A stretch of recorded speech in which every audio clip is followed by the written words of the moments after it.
All right. Good morning, hobby friends. Hope everybody's doing good out there. Welcome to Hobby Hotline. This is episode 337 of Hobby Hotline. I'm your host, Logan Ward, and with me today is a collector's dream, Orlando. How's it going, Orlando? Doing great, Logan. Thanks for having me on. And we also got the rookie card specialist, my buddy Victor. How's it going, Victor? Doing good, Logan. Don't tell nobody that, though. They won't believe you. Did your Victor or the rookie card specialist? Rookie card specialist. Yeah, that's debatable, right? But good morning to you. Good morning to the chat. Good morning, hobby. And let's do this. All right. Well, it looks like before we get started, it's like we've got Theo coming on. Let's go ahead and bring him in real quick, and I guess we'll talk about a few things. Brother Theo. There he is. All right. Hey. Good morning. How's it going? It's going all right, man. You perfect timing, just right as we got started with the show. Yeah, I thought maybe you guys would be talking about the Skeens card today, so I wouldn't mind chiming in. Yeah. That's going to be the first topic. Is actually the Paul Skeens card. So I guess we might as well get going with that. But before we do that, I want to. I asked AI to do a picture of the Hobby Hotline host for today. I think I told it that the host were, of course, all of us, and put our names on the shirts. So here's what it gave us.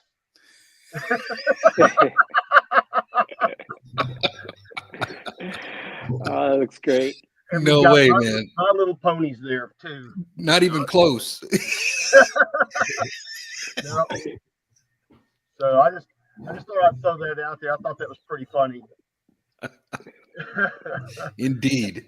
AI is a wonderful thing. I've been playing with Grok a lot, and some of the things that it comes up with when you ask it questions is just so far out there. It's just hilarious. But anyway, Yeah. all right, let's before we get going, let's check out the chat real quick and see what we've got going on here. Oh wow, we've got a lot of folks, a lot of comments. So Man City Brew, good morning. Good morning to you. Peter B, where is everyone? We're here. Yeah. And he's also saying hi to you, Orlando. Peter. And the wonderful, lovely Mike Petty. He's ready for the non-V win. Oh, see, he's getting ready to make me say it. Ready for the blah, blah, blah talk this morning. No, we're not talking about that person at all. I can tell you that for sure. They're on 19 big screens in the house. I love that. Okay. Warren says, good morning, guys.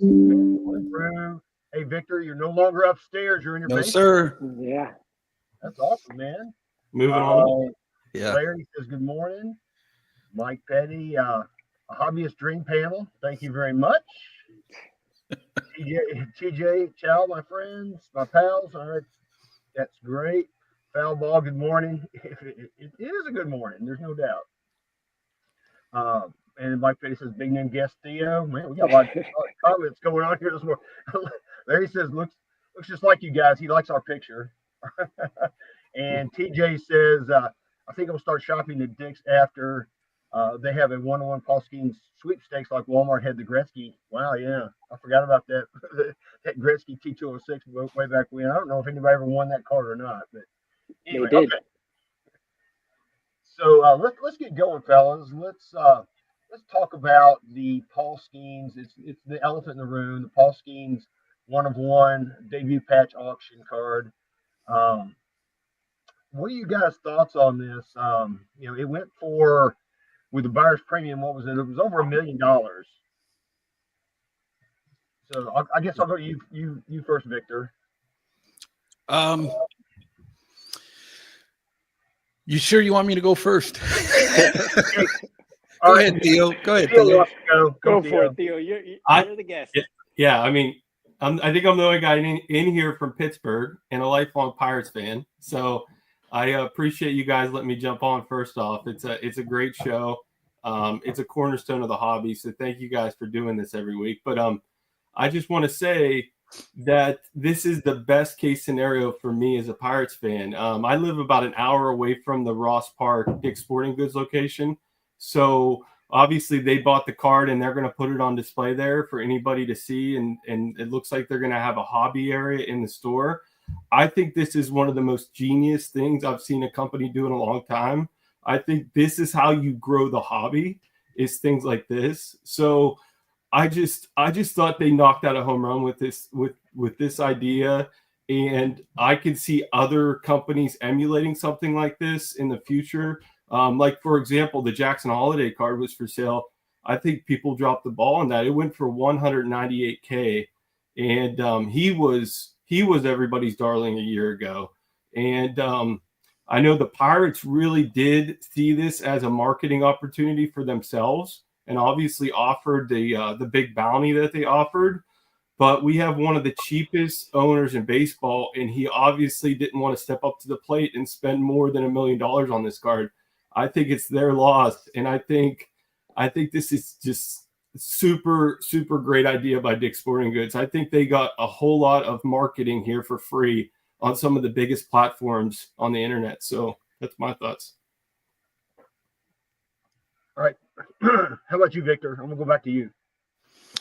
I like the concept of the MLB debut patch. It's a great rookie year insert card. And I've been a big supporter of the idea. I think it's fabulous how they're doing it. And in that aspect, Topps knocking it out of the park, 100% on target. I think we're going to see more of this concept. They're already with the gold label debut patch, and so this type of concept is going to be seen more and more. I just hope they don't overcook the idea, which they have a tendency of doing. And one thing that concerns me on the other side, if you would allow me to be a little pessimistic for a minute, is just the whole concept of how the thing rolled out. Now, Fanatics has come on different shows, but it seems like nobody's asking the really hard questions, and that is, how is it you can produce a card, you can market the card, you can distribute the card, and then once it's pulled, you sell the card on your platform. And there's just this circle of that just makes me ask some questions like, what are the legalities of it? What is the legal obligation here? I'm sure it's legal or they wouldn't have done it. But then you have the moral obligation of kind of, if I wish they could explain, their viewpoint on that allegation, because the optics don't look really good. And maybe they have a different philosophy, and I would love to learn it. But that's the kind of stuff that we don't get to hear. But I think there is a moral obligation to explain to the hobby how that works in their circle of I agree with Victor. Both these big cards went to the Fanatic marketplace. And why? Because they were redemptions. So the person had to reach out to Fanatics to get their redemption. And what did they do? They probably bring you into a room for 3 hours, pound your eardrum, say, hey, the best thing to do is consign it to us. And that's just, there's a lot of conflict there, but I'll let somebody else talk about it. Yeah. And that's the part that it seems like, when influencers bring on somebody from Fanatics, it's like, all right, maybe they're going to ask the tough question here, and nobody asked it. And I wish Fanatics would be a little bit more transparent here, because if this is going to be the case, it just, to me, the optics it just feels shady to me. It feels like a I don't know. I don't want to accuse anybody of anything, but we're going to have to kind of wait and see what happens with the other ones coming out, because if the big name guys are all going to be redemptions, then it's going to continue to happen. Because it seems like, like you said, the biggest one schemes is a redemption, and it's never going to be seen by anybody, just Fanatics. They have it, they take it to PSA, they take it back, they sell it. I mean, it just stays with them. And that definitely is something that we need to look at. But, overall, I think the concept is so great, and it really has revived the hobby. The news of the Paul Skeens and these debut patch cards have been not just in our industry, it's been in the big newspapers all over, the country. it's not just a sports thing anymore. And I think that has caught a lot of the attention of people that are not into sports cards, and that's all good stuff. My biggest concern with this entire card and the Dick's Sporting Good thing is that the good thing on Dick's Sporting Goods is they're opening up more of these centers like the Ross collection type thing, where they are going to have cards and memorabilia and things like that in certain stores, in certain ballparks or arenas, is what I'm reading from Dick's. And that's good and bad. The good thing is it's going to expose more cards and more people to the actual hobby versus just, the stuff that Dick's sells in their stores. But the bad thing, I think, is that our opportunity as collectors to get any of these big cards is going to be getting tougher because, for Dick's, it's a marketing expense. It didn't cost them anything. Basically, they're going to write it off, that card. They're going to put it in their stores and say, hey, this is a big thing. It's kind of like buying space in the Las Vegas Dome. I think it's $500,000 for a day. Marketing. So they're going to market the hell out of that Skeens card, now and probably forever. They may even take it on tour in different Dick's Sporting Goods locations. Who knows what they're going to do with it.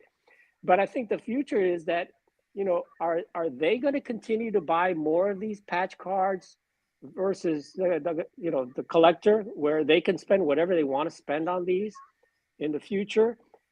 Are other corporations going to be coming in and competing with the collectors and stuff like that?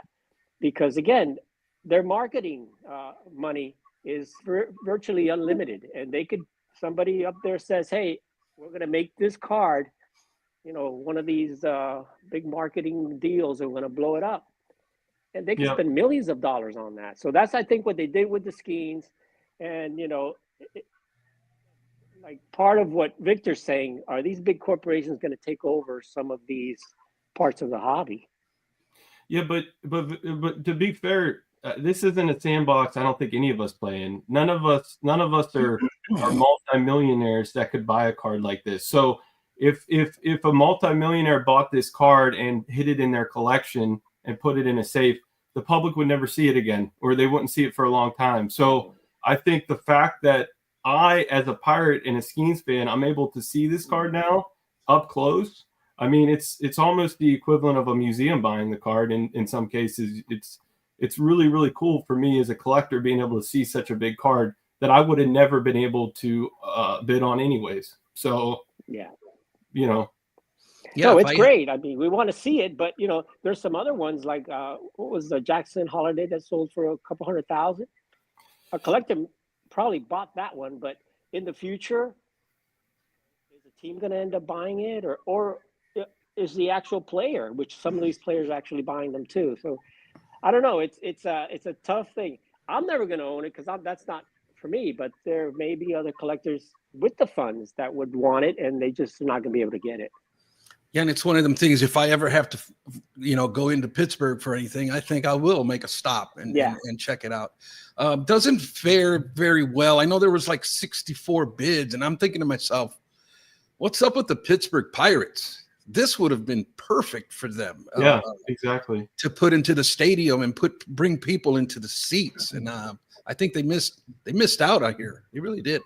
Yeah, I think it's to me, like I said, it's a no-brainer, especially for the Pirates. First off, you get all this upfront publicity. How many articles are out there about Dick's Sporting Goods now?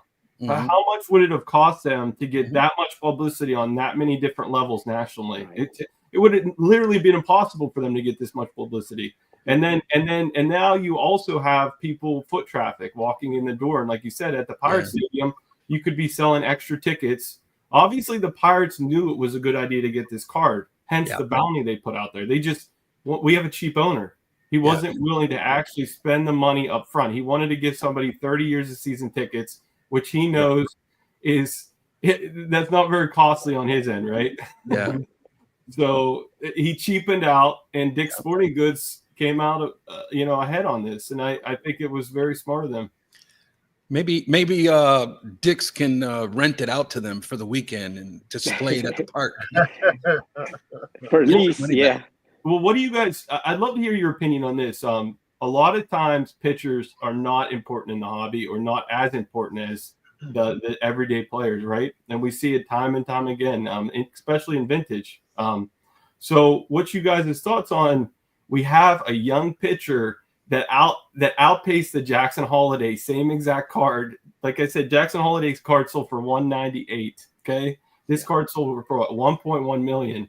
He's a pitcher. And I understand everybody in the chat, oh, he's going to blow out his arm, he's going to have Tommy John, blah, blah, blah. All I'm saying is he's way more popular, and he plays for the Pirates. He doesn't play for the Yankees. What do you guys think about that? That's pretty unreal, to be honest with you. It is, but I think some of the popularity is baked into, who he's dating. It's kind of like the Taylor Swift effect. And so if that relationship goes south, what's going to become of that, hype of popularity in pop culture? I don't know. But the what he does is throw hard with a lot of movement. That puts an enormous amount of torque in that arm, and it is just inevitable.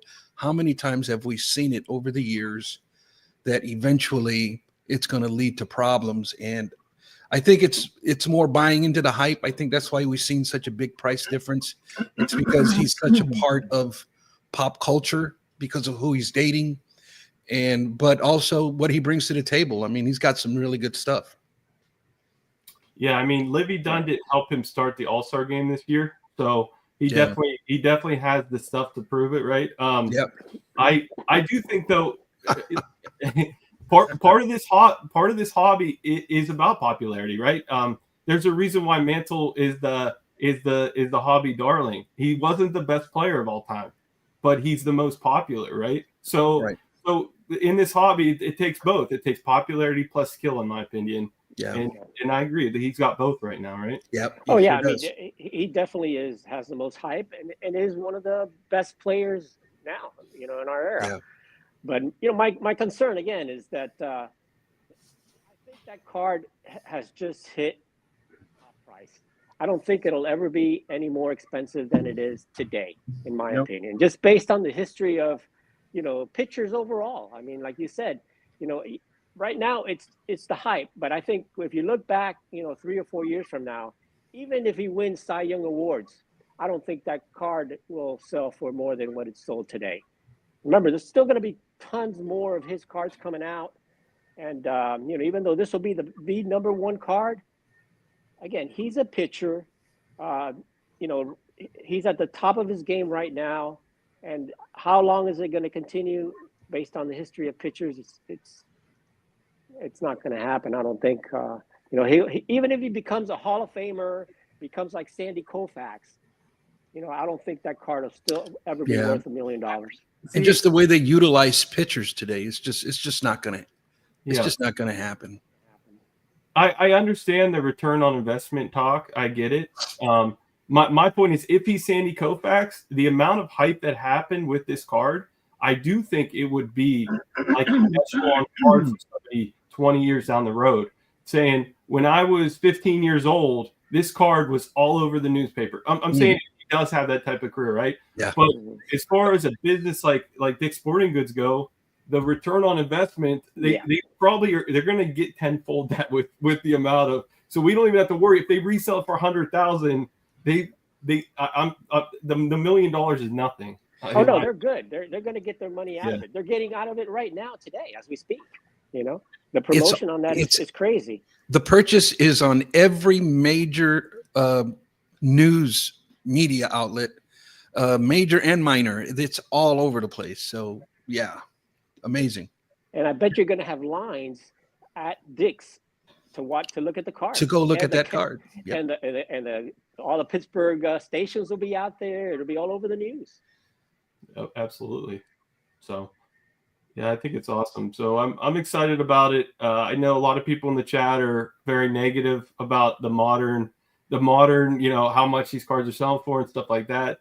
But like I said, I think we can get a little bit excited about some of this stuff going on. Like you guys all agree that the new patch card is a really cool idea.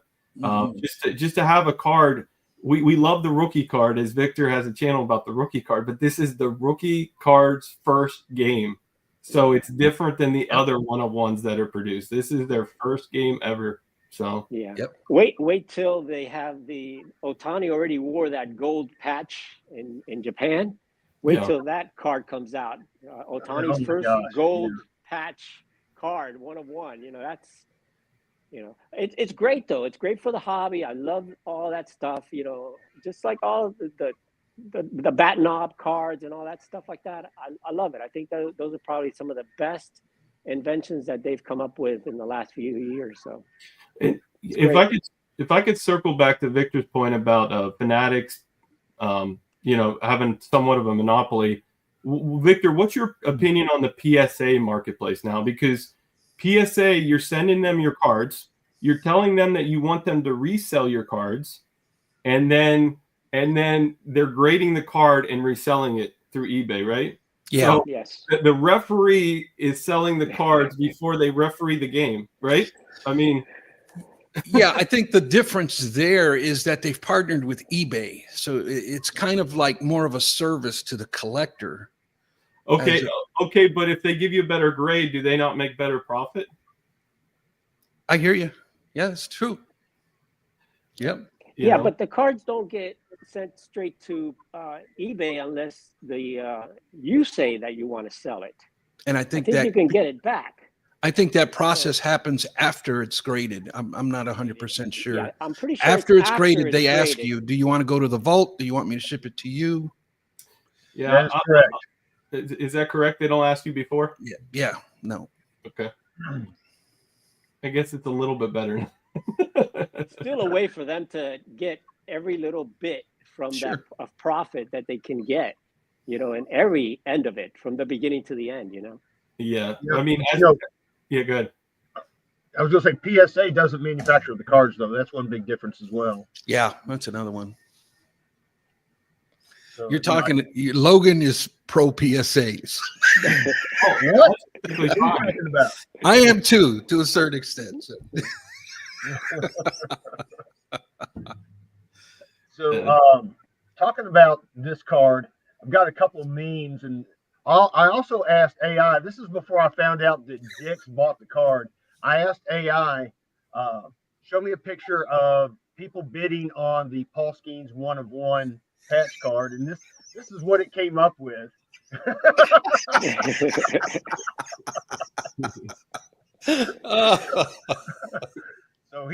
So this guy in this gold suit has got the card, and he's got apparently stacks of money. So I guess that's what they think it's like, is that somebody who's buying it's just got unlimited funds, which well, they're right. Dix has unlimited funds, basically. That's Michael Rubin's holding the card. and I got a couple of memes for you guys too. We've got this one right here. Y'all oh, let me get rid of the banner here. Let me there you go. Now you can see it better. Yeah. Oh yeah. And then there's one more for you guys right here. And this, to me, this kind of speaks volumes of the way I kind of feel. I love that one. That's kind of the way the hobby is these days. Is what's all the new shiny stuff or the new whatever, the heck with the old stuff. But I'm a vintage guy. I like the vintage cards. So that's rich. Thanks for showing us that, Logan. That was good. Yeah. So are there any more comments on the Paul Skeens card? Anybody got anything else that they want to add to the end of that? I just want to add on the Hannes Wagner card that sold in a Walmart thing. It was a postal service lady that actually won that card, and then she did end up auctioning it off. Oh, wow. Yeah, I saw that in the comments. So, speaking of comments, let's see if we can catch up on some comments here real quick. See, Philly Joe, wait until the 4 major sports have debut award winner patches. Yeah, I'm waiting for Groundhog Day and Arbor Day patches for. Let's see. Paul Van Poppel will be great for him. Yeah, he sure will. Yep. Accurate memes. Thank you, Chris. Appreciate that. I actually made those memes last night. All right, so I guess let's move on to our next subject, and then we're going to talk about our next topic, and that is going to be the class action lawsuit filed against Fanatics over an alleged monopoly. Victor, you kind of alluded to that earlier. Yeah. What are your thoughts on that? I'm going to go to you, Orlando, first and see what your thoughts are on this class action lawsuit. And everybody keep in mind, these are our opinions that we're giving here. So just let everybody know. You know, I don't know a lot about that lawsuit. You know, I just I'm not too much into the law thing and all that stuff. You know, I just think that you know, they're just going to fight it out and see what happens. It's just, I don't have any comment on it. I just don't really follow all the details on something like that. So I think Victor probably knows a lot more about it than I do. Victor? Yeah. So the class action lawsuit, it's actually a dual lawsuit. It started in January last year, where Panini filed an antitrust lawsuit because of the accusing Fanatics of a monopoly and accusing them of poaching their employees. So to react to their lawsuit, Fanatics countered lawsuit with a lawsuit against Panini for them just like giving up on the hobby, not really progressing the hobby, and they started pointing out all the areas where Panini fell short, and so this thing has been in court since then. In the meantime, Panini went after the NFLPA, and in July, the arbitrator ruled in favor of Panini, and the PA had to pay Panini $7 million. So that really gave us a telltale signs of where this anti-lawsuit is headed. And there was a big update this past week where the judge told Panini, you know, I think we're going to go ahead and proceed. I think Panini has something here. If they can prove it, they really do have something here. And but the judge kept most of it. I would say 60 to 70%. The judge says you have something here. I'm going to allow this portion, but the rest of it, you really got nothing here. So I'm going to dismiss this portion of it. So, but it's a big deal for the judge to say it's okay to proceed. So now we go into a trial type of situation here if they don't settle first. Me personally, I hope they don't settle. I hope Panini does push the envelope all the way to the end. And we may see what we saw back in 1981 as Fleer sued Topps over a monopoly accusation. But in 1980, the judge ruled in favor of Fleer, and that allowed Fleer to enter the marketplace as a competitor to Topps. And I would love to see nothing more than the same thing happen with this situation. I would love nothing more than the judge say, Panini, you are allowed to, you know, have multiple licenses, and it's okay for you to make cards as well. That to me would be the best result. So I really hope they don't settle out of court, because then what we're going to see is a bunch of non-licensed product. And I just think there's already an oversaturation of non-licensed product in the hobby. And so, yeah, that's where we're at. It's going to be interesting. Well, yeah, I mean, who knows how long it's going to take for this to finally, you know, finish up. You know, these lawsuits take years. Yeah. And, you know, I really think that eventually, like most of these big lawsuits, they're going to settle. They're going to just settle.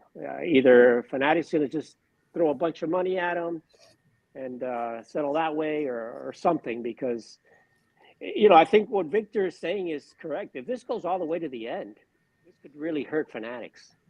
You know.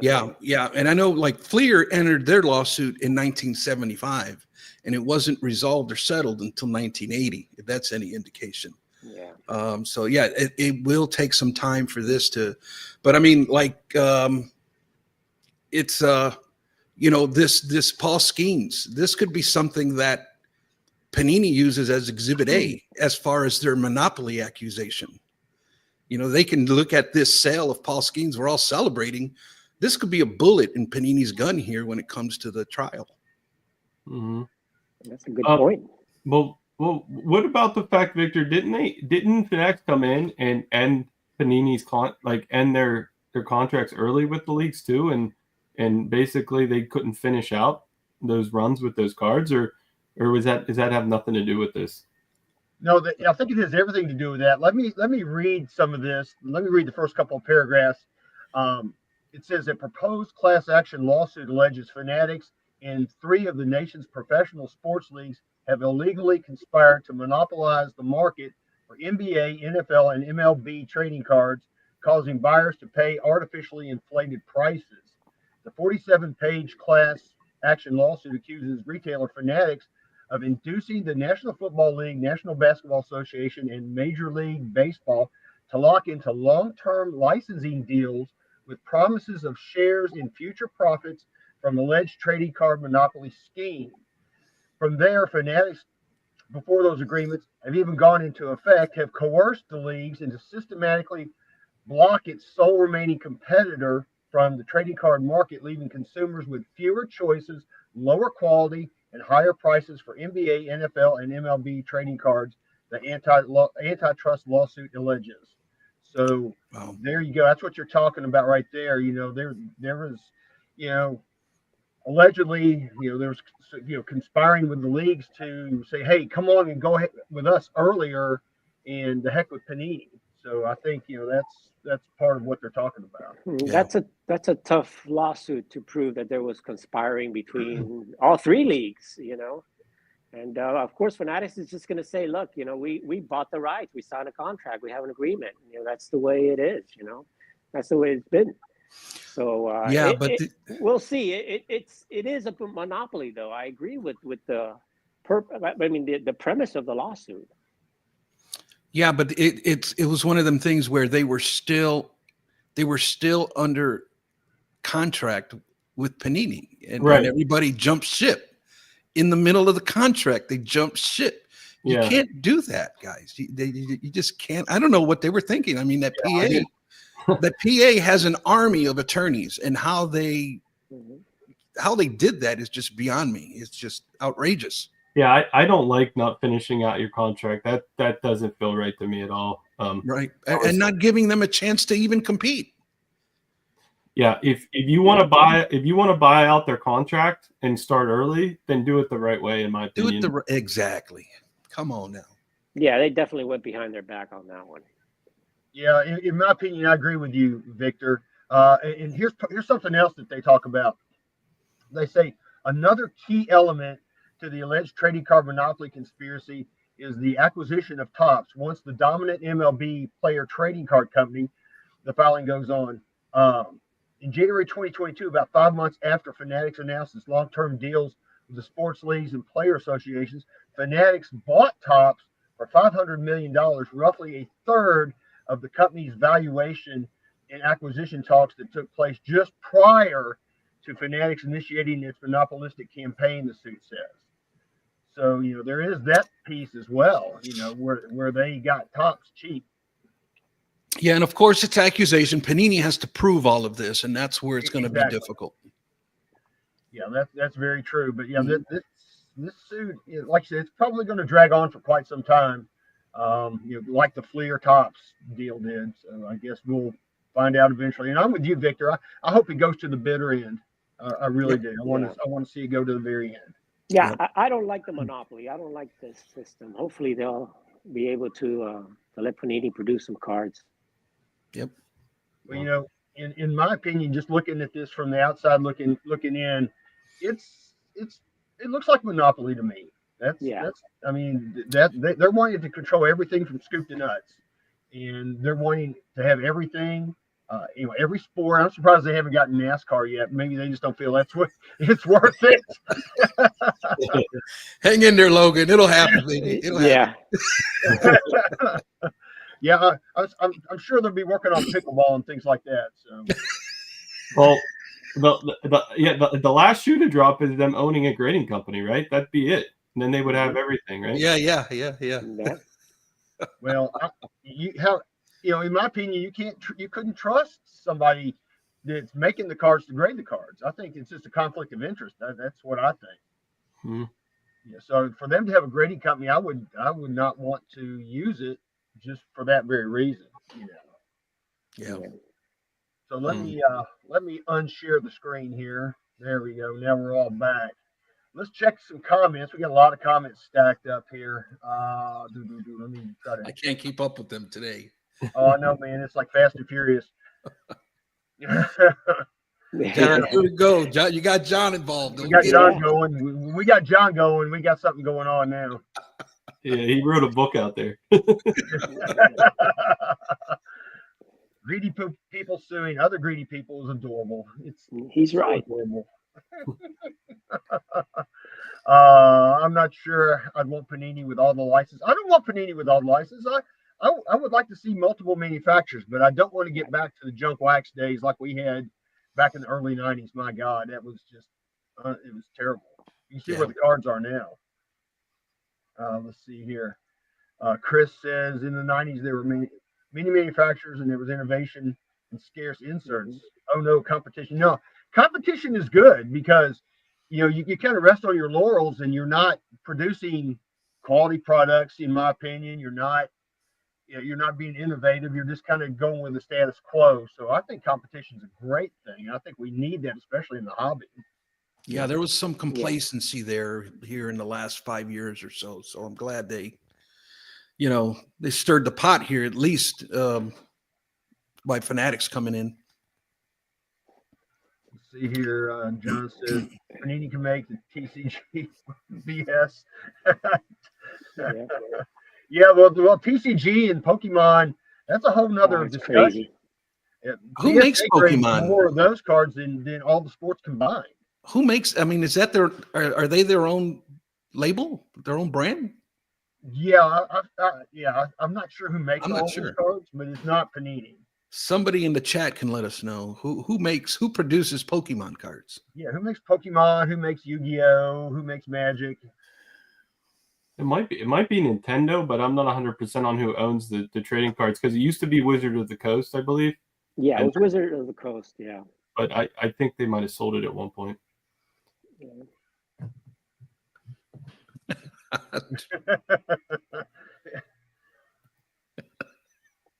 John, where you been, John? John's on fire today. I haven't heard him in a while. He's on fire. NBA Jam. Man City says all the card companies should be too many one I know cards. so many one of ones, even of the same player in the same set. It's crazy. Oh, I know. It's that part of the hobby is, in my opinion, it's out of hand. It's just crazy. Chris C says Topps Monopoly is now the Fanatics monopoly. No competition is a good thing. Yeah, sure it is. Yeah, right. Here's John again. We got John. John's telling the chat, get out the way. Get out the way. Yeah, it was a conspiracy. Man, I've got so many comments stacked up. I'm sorry, guys. Oh, hey, the chat is where it's at. We like to see the comments. Yeah. All right, let's see. Aaron says when Costco starts selling pallets and pallets of cards. Man, yeah. Have you guys seen the videos of people running in, grabbing the Pokemon cards at like Costco and these other stores? Oh my gosh, it's like fire ants on food. It's crazy. They don't last. They bring out the pallet and then it's just gone. Well, the other night I went to my Target, and of all things, I went there to buy cornbread mix. Right. I get there and the guy is stocking the cards, and there's this mob of people. And I know the guy, and I said, "What's going on here?" He goes, "They're all here for Pokemon." I went, "Really?" So I wish I had videoed it. I should have. Wow. But he has to put all the stuff out, take a picture to show that he put it on the shelf. But once he takes the picture, it was game on, man. It was like everybody was just grabbing as much as they could. And since then, they have put signs out saying limit 2, whatever Pokemon products per customer. Yeah. So, I mean, I went to the Palm Beach show a couple of weeks ago, and it seemed like half the show was Pokemon. Yeah. Well, it's more popular now than ever. Like even during the pandemic. My son collects, and we can't find any cards at Target anymore or Walmart. So it's very similar to what happened in the sports card market in 2021. And I'm wondering if the majority of this Pokemon craze is just flippers. They've moved from sneakers to sports cards to Pokemon. And I'm wondering if that's what we're actually seeing. I don't know. Time will tell. Yeah. I guess my question to you is, if a kid is collecting Pokemon now, what's the chances he converts to sports cards when he's 30 or 40 years old? Is there any chance? I think it's pretty low odds, to be honest. I think when you're TCG, you kind of stay in that lane. Yeah, I think so. Yeah. It's more related to like video games and that kind of thing. And most of the kids that I know, anyways, that like Pokemon do not, as adults, as they grow older, they do not like sports cards. Yeah. My kids being in that group themselves. Yeah, that was a great comment that Bo just made, that he's opening up he does card shows, and he's doing just a Pokemon only card show for the first time, because he was just overloaded with people that wanted to be part of his card show, but he didn't want to make it a Pokemon show. And now he's doing a Pokemon only show. Is that crazy or what? 100 tables sold out in 48 hours. That's spectacular. That's amazing. Yeah, and that makes me ask the question. At the National, there's about, 6 or 7 guys who sell Pokemon only at the National. It brings the question, should the National allow more? Should they allow the same? Should they allow none? Because here's my point, though. If my son only collects Pokemon and I want to go to the show, I'd rather him go and have an option there than not go with me at all. You know what I'm saying? So see both sides of it, Yeah. Here's another concern that I'm having with this movement, though. It's is it really people interested in Pokemon and the game and the pop culture that goes along with it? Or is it because we want to grade them and get PSA 10s and make money? And when you look at the reports that are given by GemRate on a monthly basis, and you look at the amount of Pokemon cards that are being graded, why do we need to grade these cards if it's a game that we're supposed to be playing, creating decks? I don't know. Yeah, I think PSA in February, half of the cards they graded were TCG, half. Yeah. And the TCG category was like, 90% Pokemon. So I think here's the thing, though. When you guys have kids and your kids are asking to send cards in to get graded and you don't know anything about it, I think a lot of parents say yes. They're going after the best audience they can. PSA is going after the best audience they can. A kid asking their parent for something that their parent has no clue what it's going. You know what I'm saying? Yeah. Theo, I'm sorry. We're trying to have a serious conversation. And I read John's comment and I'm like laughing in your face. Yeah. Oh, it's okay. You got to read it. Let's read it. Bo just wanted a day for people in pajama pants wearing Crocs who haven't washed. Well, I'm reading it in the event that somebody's listening to this on a podcast. Yeah. Well, let me go back to another one of John's comments here that he directed towards me. I'm not sure there's a higher redneck level than admitting you made a trip to Target for cornbread.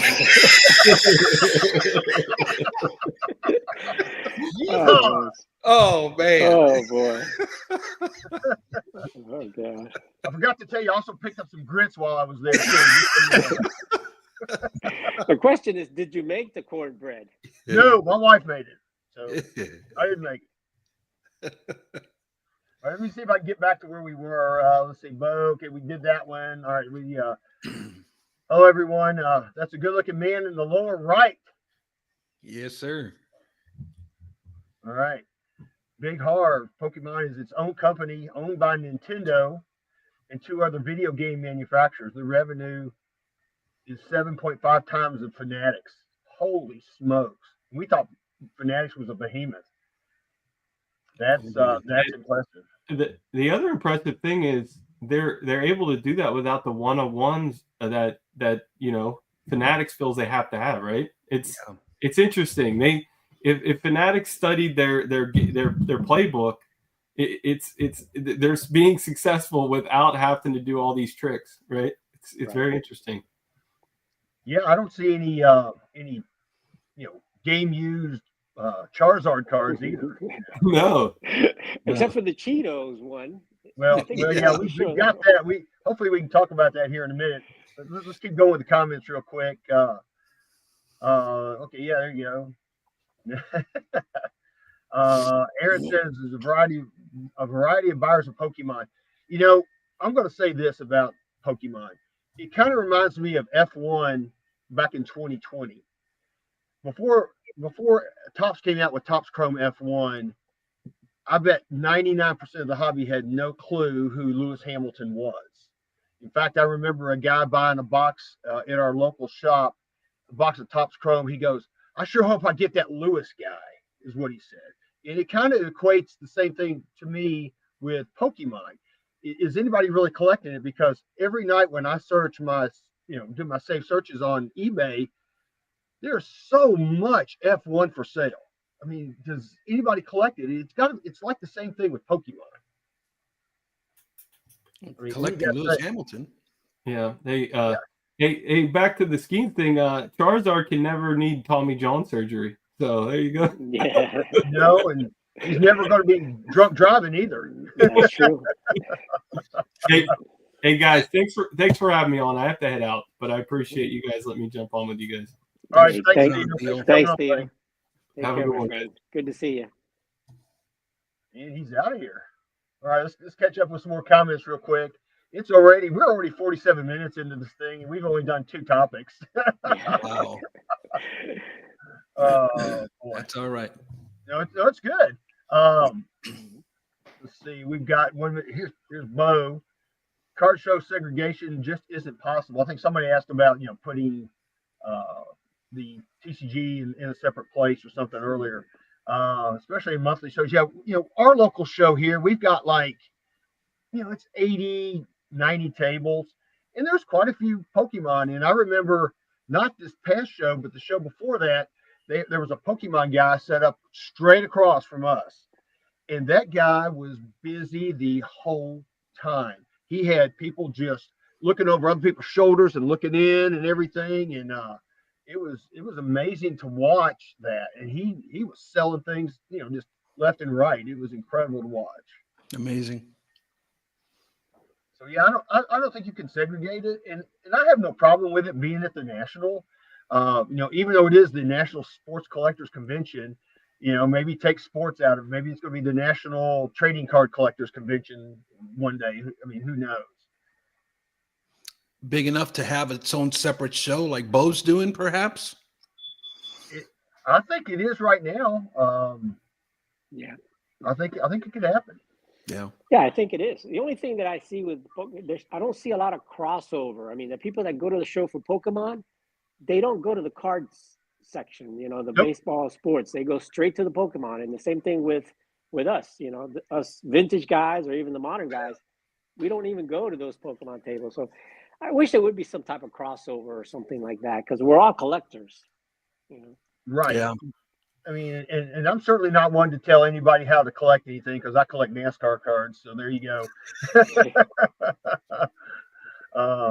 Mike Penny says we need more Pokemon breaks. So yeah, we've said Pokemon a lot, Mike, instead of the other word you were hoping we would say. We're not saying that word. Let's see, John.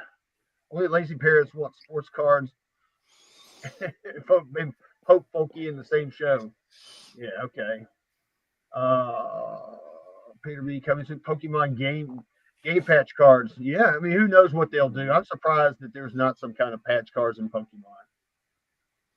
I mean, they got the mascot cards now and stuff like that, autograph. I mean, a lot of new innovations are coming out, which is fun. Even though I'm not going to collect the mascot, some people will.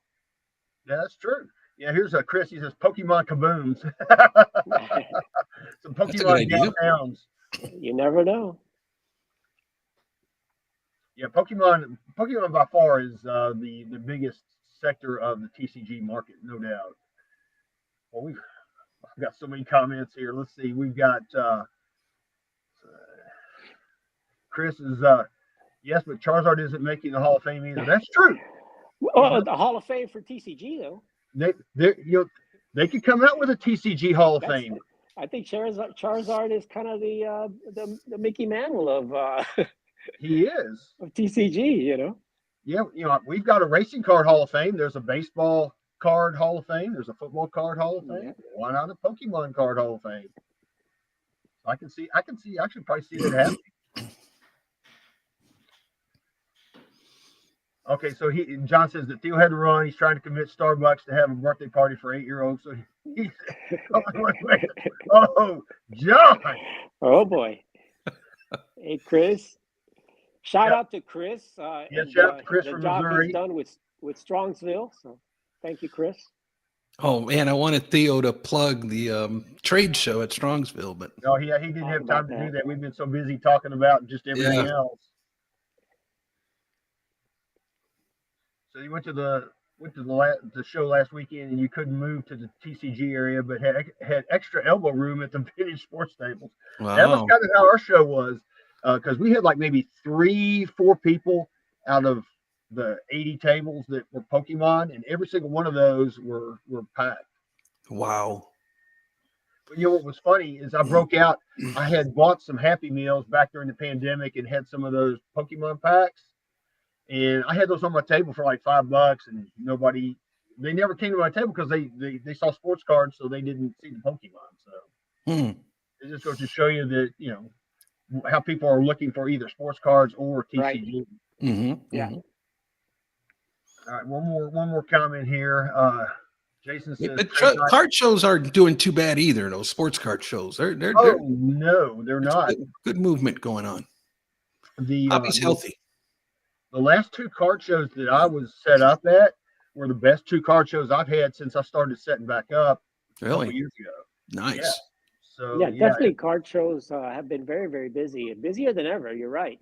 And the trade night at Strongsville is going to be Saturday night. And they have some pizza and stuff. And, a lot of the YouTubers are going to be there, but everybody can come and attend. And I think Friday night at Strongsville, there's going to be a YouTube get-together. And then Saturday night is the trade night. And it's right there in the hotel, I think it's the Best Western, the same hotel that is right across from the little. Yeah, and what I really like about this one is that it's Strongsville is known as a vintage card show predominantly, and to have a trade show right at a vintage show is different. And I love Theo and the guys over at For Collectors. They're kind of leading this and spearheading it, and they're doing a great job.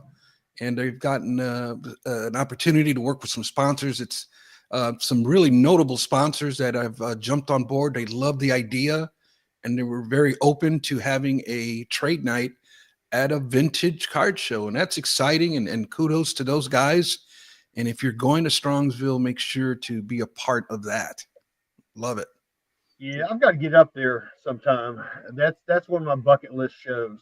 Yeah, me too. And I'm not that far from it. I'm about a 4-hour drive from it, and I need to get up there. Yeah, I'll be there. Close, man. If I was 4 hours away, I'd definitely be driving. Yeah, come on, Victor. Yeah, you're disappointing us, Victor. Yeah, I hear you.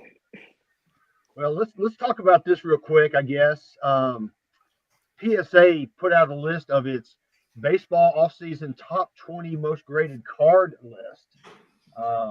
It's amazing to me, just in the few months, between the end of baseball and the beginning of the season, how many baseball cards they have graded, especially some of the players. And here's a list. It's kind of hard to see, but topping the list is Shohei Ohtani with 87.3 thousand, over 87,000 cards. We'll just say that.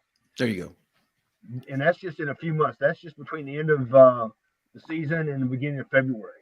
And I think later in their article that talks about they're grading like 30 an hour or something on average. That's pretty impressive. And then you've got Paul Skeens coming in second with over 50,000, and then Ellie Data Cruz rounds out the top three with over 30,000. What do you guys think about this? I think things are healthy for sure. Very healthy. I mean, you could just see the numbers. They just keep going up for PSA constantly every month. It seems like they're grading more and more and more. Yeah, and the same thing with the other companies too. I mean, they're all in the same boat. I mean, I think grading right now is just gone crazy, especially for all these modern cards. You know, as soon as more products come out, more of them get graded. It's just like we said, they've made it so easy to grade cards now and sell them that I think you're going to get a lot more of it going right through PSA and going right to eBay now. Yeah, no doubt. I just find it amazing how many of the Otani cards are getting graded right now. And like I said, that's just in a few months. And PSA right now is grading like, I know it's well over 1 million cards a month. That in itself is impressive. I think it's 1.4 million now. It's some crazy number like that. I mean, if you just, was it like 20 business days in a month? I mean, I think they're working some on Saturdays and things like that too. But that's an incredible amount of cards. Yeah, I usually get leery about lists like this because there's a lot of negative light that gets brought to the table. You know, overproduction, oversaturation, this, that, or the other. But Junk slab. Yeah, junk slab era. But I think I love what Orlando said there, and he made a great point, and that is the reason when you have a modern day player that has anywhere between 2,000 and 3,000 rookie cards produced in their rookie season, yeah, and that player is hot. Yeah, all that stuff's going to get sent in for grading because that's where the money's going to be at, the ROI, right? But when they release so much product and they put the rookie card logo on everything, all of that stuff's going to get graded. And that's why I think we're seeing such balloon numbers with these types of submissions and these players. But yeah, we'll see. Well, time will tell. And I don't think, there's not 80,000 of any one said card, but it's a multitude of different cards that are involved. I know there was I think the Prism 10 for Wembanyama, I think is like at 4,200, or is it 42,000 of them have been graded, something like that. But when you look at how many people actually want one, so that's kind of the disparity, where if you have 2 to 3 million people wanting that Prism card, then there is going to be demand for that card, even though there is 42,000 of them that have been graded, and it's something for every budget, whether you can afford a 10 or if it's an 8, is there demand for that card, I think is the big picture. Now, the injustice is when you have like a off the wall little insert card where there's only 100 of them graded, those don't really carry any value because there's no attention being brought to them. And so that's the delicate and hard to understand balance of all of this. And we'll see how it all evens out in the future. Yeah, I just keep wondering with this volume that you're seeing, who's collecting these things? Are they being collected, or are they just constantly being flipped like a hot potato and somebody's eventually going to get stuck with it? I don't know. Yeah, I think there's something to that. Yeah, I think you got a little of both. I mean, you do have collectors out there that are going to hold on to them. But I think, the majority are going to be flipped and are going to continue to be flipped until, either the price goes down or all the collectors have what they want. I mean, how many Wimbies can you own, of the same card? Even if you're a collector. You just said that word. And the speculation is what everybody is hoping for is that player makes it to GOAT status. Because once they make it to GOAT status, that's when you get bigger returns, right? Or that's where your collection now really has some value behind it. And so everybody's speculating and getting certain players to see if they make it. and to GOAT status. And that's what everybody's really hoping for or looking for, in my opinion, anyways. Exactly. I agree. I mean, a lot of people I think are just trying to. Hopefully, you're going to make some money. That's kind of what it's all about, I think. Or make money to progress your collecting. You know what I'm saying? Yeah. I think we all do that on occasion. I know I've started doing it. Something that I don't like to do, but I need to do. And that is just move some things that don't really fit into my collection to get stuff that I do want to fit in my collection. I don't think there's nothing wrong with that. Yeah, I think this is a good time for everybody to go through their collection and see, exactly which are the cards that you really love and which ones really you haven't even looked at in a long time. Right. Maybe it is time to kind of go ahead and just fine tune your collection a little bit. Mm-hmm. I think it's always good to do that. I try to do that every few years, just go back and say, I bought that card a couple of years ago, but it doesn't have the meaning that it did back then. Yeah, the government has the Department of Government Efficiency. I have the Department of Card Efficiency. Dose. That's a good one. Dose. Yeah. All right, we're already in Hobby Hotline overtime, but I tried to get this in the last show. It was on 2 weeks ago. I'm going to get this in now, real quick. We're going to talk about this because I just think it's funny. It's kind of up my alley because I love funny cards. It's the Cheeto Zard custom card that sold on Golden a couple weeks ago for $87,840. And here it is. Let me put it up.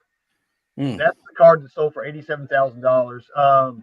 I think it's funny. I think it's crazy money, also, in my opinion, that to buy that, because is that thing going to disintegrate in 10 years, or is it going to be like a Twinkie, and is it going to be there forever? Who knows? But I just thought it was funny. Real quick, Victor, what do you think? I think hopefully they put something on it to preserve it, but I believe this is a custom made card, right? It is. Mm-hmm. It is. And Yes. so that's amazing that a custom made card drew that amount of money. And then I'm wondering who bought it. Did Cheetos buy it or who? I do not know who the buyer was. Okay. I would assume a collector. It'd be cool if Cheetos, and then they display it in their. Yeah. There you go. It's another marketing tool. That could have been Right. another marketing tool for somebody. Yeah, we don't know who bought the card, but they do have now a similar Cheeto that is like a Michael Jordan dunking now. So if somebody decides to make another custom card of that, I think it's all ridiculous. I mean, come on, guys. Would you rather have? It's crazy. I had my pizza pan that I used in my oven one time. At one point in time, it had like a little silhouette that looked like Elvis. And I thought about selling it, but I said, no, the heck with it. And I just ended up cleaning it and being done with it. Well, I remember in the old days, they had like a toast that was made into a shape of something, and they would try to sell it. I mean, it's just ridiculous nowadays what they're coming up with. I mean, $87,000. Think of what you could do with all that money versus getting a Cheeto. I'd rather buy a 33 Gaudy Babe Ruth card than a Cheeto card. I think you can get all 4 of the Gaudy cards for the price of that Cheeto. I had guys at work eating Cheetos, and everybody is looking through their Cheetos to see what they look like. It just goes back to the hype, guys. It was all hype. Yep. Somebody hyped something, and somebody has to have it. There's 2 people that had to have it, and one had a lot more money than the other guy. There you go. Yeah, Boston Pan's going to be a Cheeto flipper. There you go. I'm with you, buddy. And Chris C says a hot dog with the likeness of Babe Ruth on it. Yeah. I'm waiting for that too. So you never know. Yeah. All right. So I guess this is going to be a wrap. I'll start with you, Orlando. How can people find you? I know you're not online on a lot of different platforms, but how can they find you? You're only going to find me on YouTube, A Collector's Dream. I don't have any other ways I'm not on Instagram. I'm not on anything else. It's just a little too much for an old retired guy like me. I stick to what I do best, and that's my YouTube channel. That's cool, man. What about you can catch me at Strongsville, guys. If anybody going to be there, just come up and say hi. You can also be caught on Hobby Hotline. I'll always be on Hobby Hotline and some other live streams that I'm on here or there. Yep. I can be found anywhere at true_RCS. Awesome. That's easy. I like it. So, all right. So, I'm going to call this a wrap on this show here. Thanks everyone for spending your Saturday with us. We really, really appreciate that a lot. Thanks for watching. We love all you guys out there. Next week on Hobby Hotline, I'm not sure who's going to be on there, but we'll have more of your hobby host friends coming up. So everybody have a safe weekend, and we will see you guys next week.